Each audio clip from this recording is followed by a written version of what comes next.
Yo, hi. I'm just making a tennis blog. But to be honest, I watched Sunday Nottingham Open today. I was encouraged by Harriet Dart. I think she did well, considering her world ranking. I think everyone can see there's definitely room for improvements. She's 25 years of age. It's now or never, really. If she wants to get in the top 25 and do her own Grand Slams, I know she's had a few injuries in the last year or so. She needs to find a way to minimise those risks of injuries and get her game going. But anyway, I'd just like to say this. The best from Britain's men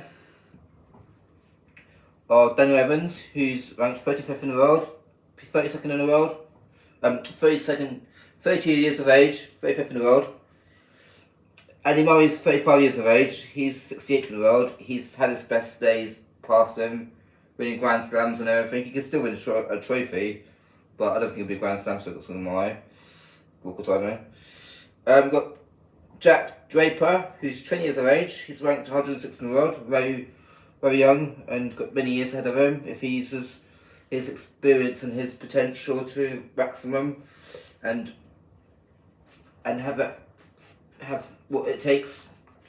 Then he'll do well. He can get be the next Andy Murray. I mean, always believe. That's the only way you can go forwards. If you're going to be in the top 20, whatever, you know what I mean? And you've got Liam Brody's 28, probably his best chances of getting into the top 25, 50 and semi-finals of Grand Slam are past him. Never say never, of course, saying.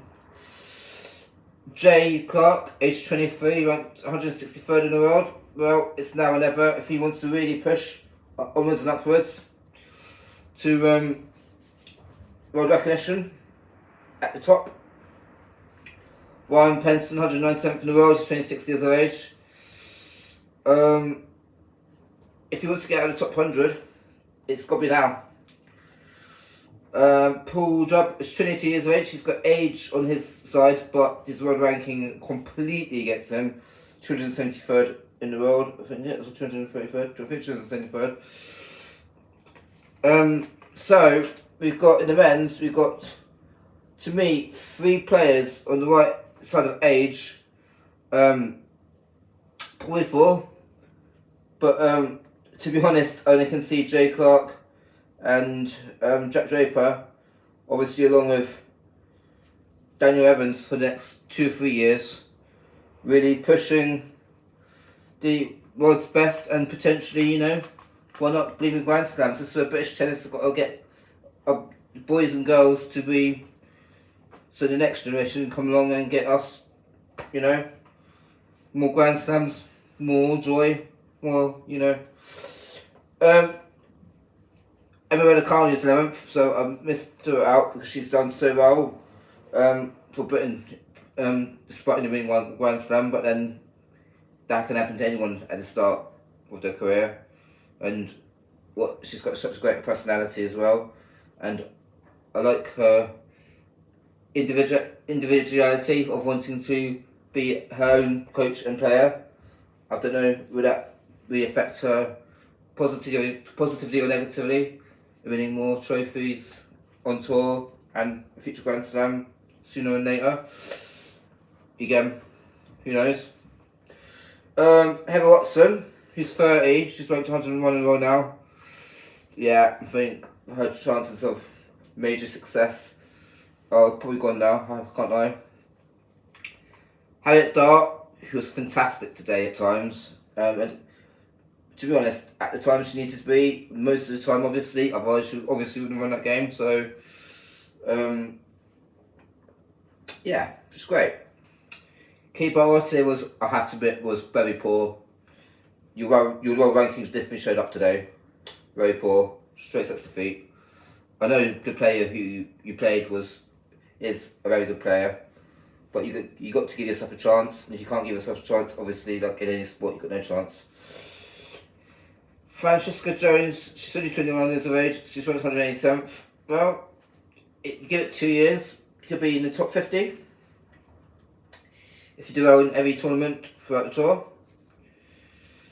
And we've got Yuriko Miyazaki, who's chosen 6th, whose age is probably 1 or 2 years. I would say a year to gone if you're 206th in the world, I have to admit. Jodie Barrage, 215th in the world, she's 23 years of age, and Katie Swan. I actually thought they were higher than that, so I'm actually pretty disappointed that they aren't behind that. I can't lie. They got age on them, but they have to do it now or never.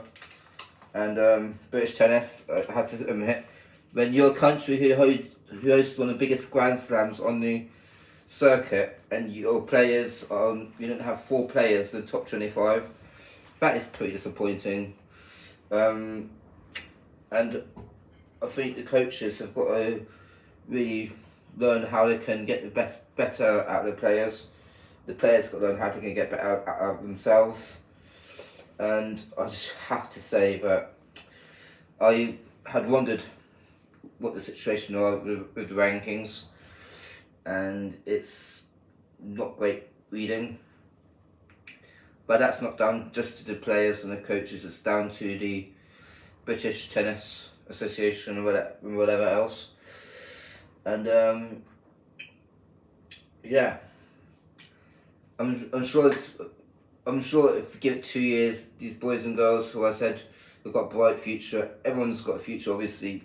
People can prove me wrong. I love being proven wrong. But the reality is, look, these players who are praised, these players who are criticised, I only do it because I care. I don't do it to get on the wrong side of them, to annoy them, to attack them. I do it because I care, you know, and yeah, basically that's it. I don't just care for them for Great Britain, I care for them as human beings. So yeah. So I sound northern, I'm actually from near Brighton. Well, I'm not saying exactly where obviously, but yeah. Anyway, cheers, bye.